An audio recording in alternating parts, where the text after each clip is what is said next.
Toliau pasakoju istoriją apie Nycių kaimo gyventojo Tuko Nykštuko ir miestietės Davatkos Vidos draugystę. Po to, kai pastaroji Davatka Vida Pribeldaitė netikėtai jam prisipažino telefonu, kad jį pamilo, pajuto jam tikrą jausmą - meilę. Pradžioje pats Tukas buvo kiek nustebintas to, bet greitai susivokė, kad ir jam reikės sugalvoti, kaip į tuos merginos jausmus tinkamai atsakyti.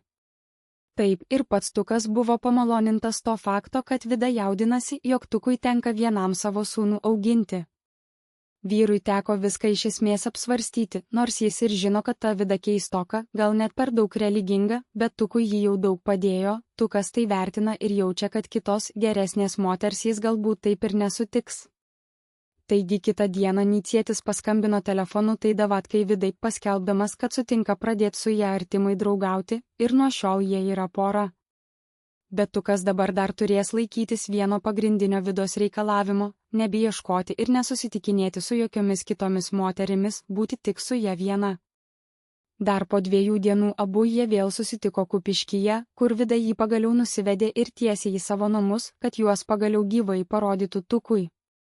Davatka su savo mama gyvena paprastame name, gatvėje, netoli nuo bažnyčios.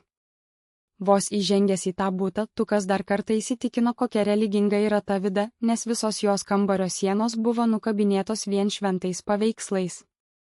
Ten buvo dar ir kompiuteris, prie kurio abu tuojau prisėdo. Vidos mama, žilagalvė moteriškė Veronika jaunuolius pavaišino kava. Tėčio Zigmanto tuo metu nebuvo namie. Vida prie Tuko įsijuosusi gyrėsi mamai, kad jiedu dabar yra pora ir kad ji Tuką dabar tikrai labai myli. 2011 m. rugsėjo 3 diena. Pokalbis Pribeldų namuose Kupiškyje vyko derinant Vidos entuziazmą, mamos Veronikos Pribeldienės atsargų tikrinimą ir paties Tuko lengvą sumišimą. Svetainėje, kurioje nuo sienų žvelgė šventieji, o ant stalo garavo kava, atmosfera buvo pilna kaimiškos buities realizmo ir keisto pamaldumo. Pokalbio eiga ir dialogai. Vida, švytinti iš laimės, gestikuliuoja rankomis: "Mama, tu tik pažiūrėk į jį. Sakiau tau, kad Tukas yra ypatingas vyras. Nuo šiandien mes oficialiai esame pora. Jis man aiškiai pasižadėjo, jokių kitų moterų, tik aš viena jo širdyje bus. Aš jį taip myliu, mama, tiesiog visą sielą jaučiu, kad tai Dievo valia." Veronika lėtai maišo kavą, akylai stebėdama Tuką per akinių viršų. "Na, duok Dieve, kad tik viskas į gera." "Tukas, sakai?"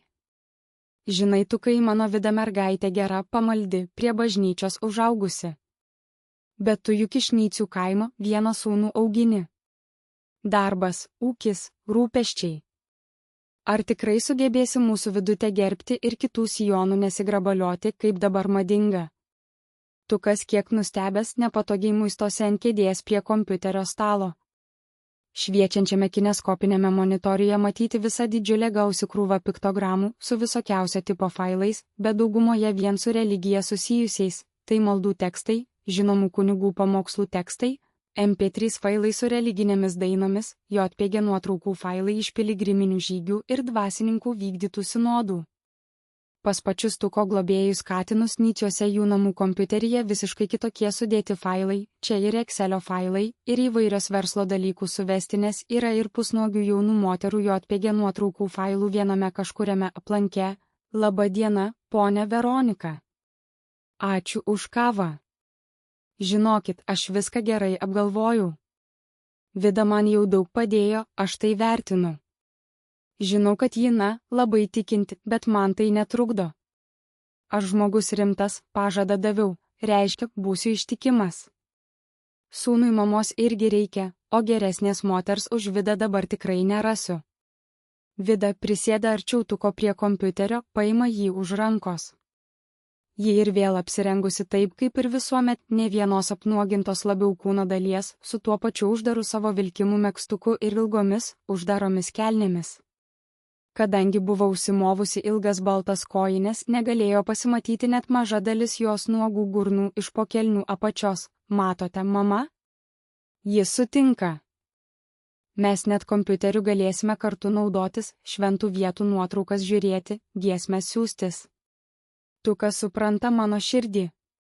Tėtė Zigmantas grįž iš reikalų, turės irgi palaiminti. Veronika atsidūsta, nukelia kavos puodukus, Zigmantas kaip visada savo reikaluose. Na, tu kai vyras, tu iš pažiūros tvirtas. Svarbiausia, nemeluok mano vaikui. Vida kartais per daug į debesis pakyla su savo meile ir paveikslais, bet širdis jos auksinė. Žiūrėkit man, kad ta jūsų pora nebūtų tik trumpas žaidimas. Nyciai toli Kupiškis arti, viską matysiu. Ir Dievas tai tikrai matys. Tukas linkteli galvą, žiūrėdamas į šventuosius paveikslus ant sienos, viskas bus gerai, Veronika. Svarbu, kad sutarėme. Tuomet ir aš būsiu tuo tikrai labai patenkinta, galiausiai vėl įsiterpė pati Vida, kol Nicietis vyriškis kalbėjosi su jos mama. Visą laiką tuo pat metu irgi sėdėjusi šalia ir kiek nervingai iš jaudulio pirštais vis judindama savo ant kaklo grandinėlę pakabintą mažą, blizgantį metalinį kryželį. Veronika sunkiai pakilo nuo sofos krašto, darsyk atsiduso, surinko į krūvą indus ir su jais glėbyje nužingsniavo tiesiai į virtuvę. Tukas ir Vida liko dviese. Tai ar norėtum dabar pat su manimi pasiklausyti krikščioniškos muzikos? Iškart drąsiai Tuko paklausė irgi ant kojų pakilusi Vida. Turiu labai geros tokios muzikos ir kompaktiniuose diskuose ir pačiame kompiuteryje. Ar tiks? Atsakyk. Žiūrėk, va ten tikrai labai gera daina ekrane failų patalpinta, jie apie Jėzaus meilę žmonijai. Tai ar paklausom?